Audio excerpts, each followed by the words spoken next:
In a sun-drenched Uzbek kishlak at the foot of the mountains lived an old man named Otabek. He was respected not for wealth or status, but for wisdom, gathered drop by drop like spring water. Otabek spent his life tending a garden, apricots, grapes, figs, and teaching the youth that a person is like a tree. If the roots are in honesty, the trunk in patience, and the branches in kindness, then the fruit will be sweet. He was a man of few words, but every word carried weight. People used to say, if Otabek is silent, he's teaching. One early morning, as he worked in his garden, the grass was still wet with dew and the earth slippery. As he lifted a bucket of water, he slipped and struck his leg against a stone. The pain was sharp, cutting deep into his soul. He clenched his jaw, uttering no sound. Leaning on his hoe, he limped back home, breathing heavily. 3 days passed. Neighbors noticed he moved slower, limping, sometimes not even leaving his yard. "Otabek Aka, what's wrong?" they asked. He smiled and said, "Age, my brother. The joints complain. Spring always awakens old aches. Shall we bring a doctor?" "No need, it will pass." He endured without complaint. But in the kishlak lived a woman, Zamira, the merchant's wife, known for her chatter and curiosity. When she saw him limping and silent, she whispered to her neighbors, "He's hiding something. Maybe he's afraid we'll say he can't manage his land anymore. Or perhaps he has some shameful illness." Rumors spread fast. By the next day, they said Otabek had bone disease, that he was fading, and probably won't be able to walk much longer. The next morning, children teased, "Otabek Ata, you're like a crane standing on one leg." He heard, said nothing. From then on, he started going out at dawn, returning before the village woke. At the village council meeting a week later, a new topic arose. Young and fiery Mahmoud, the neighbor's son, stood and said, "Forgive me, elders, but perhaps it's time to divide the land. Otabek Aka can no longer tend his garden. I'm young, strong. I can keep it fruitful." Silence fell. Otabek, sitting in a corner, slowly stood and stepped into the circle. "I kept silent because pain is personal," he said.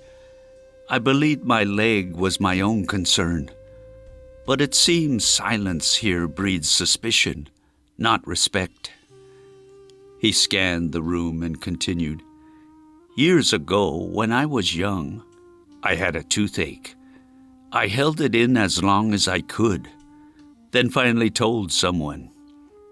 He shrugged and walked away. I told another, same thing. But the next day, the whole kishlak gossiped that Otabek has rotten teeth, and even the children laughed." A quiet voice asked, "And did the pain go away?" Otabek shook his head. "No, words didn't ease the pain, only added shame. Since then, I've known, if it hurts, bear it silently, because your pain is yours alone.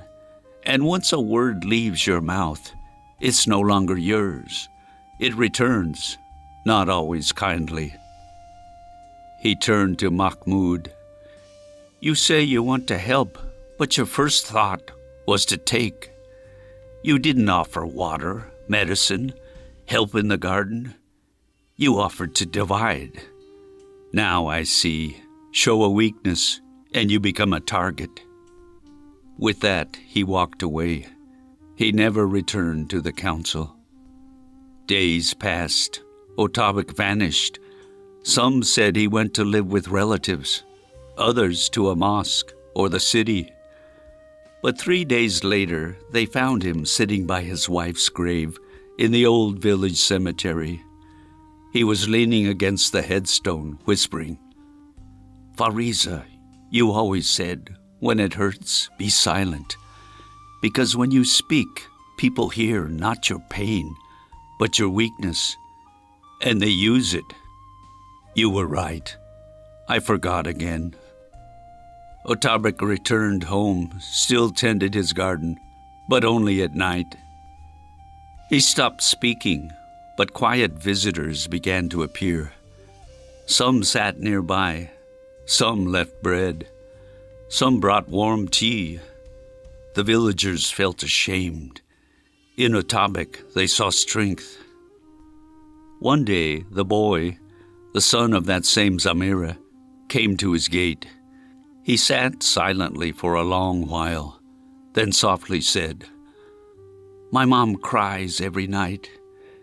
Everyone says she talks too much, but she's just lonely. She and my father don't speak anymore. She's afraid of her loneliness, so she always tries to talk to the neighbors." Otabek looked at him and said, "Empty words are loud. True pain is quiet. If you want to help your mother, hug her when she's sad and stay silent with her. Don't fear silence. Sometimes silence is needed more than words." Time passed. The kishlak changed. Now, when someone was silent, no questions were asked. People simply came, sat, offered tea. Otabek no longer told parables or shared wisdom. He became a parable. When he died, they buried him on a hill near his garden. There was no gravestone, no grand inscription, but everyone who passed left a pebble on his mound, a silent token of gratitude. Over time, so many stones gathered that they formed a small hill. One day, someone placed a wooden plaque atop it, inscribed with these words, "Pain does not like words, but silence, heard by another, is already a cure."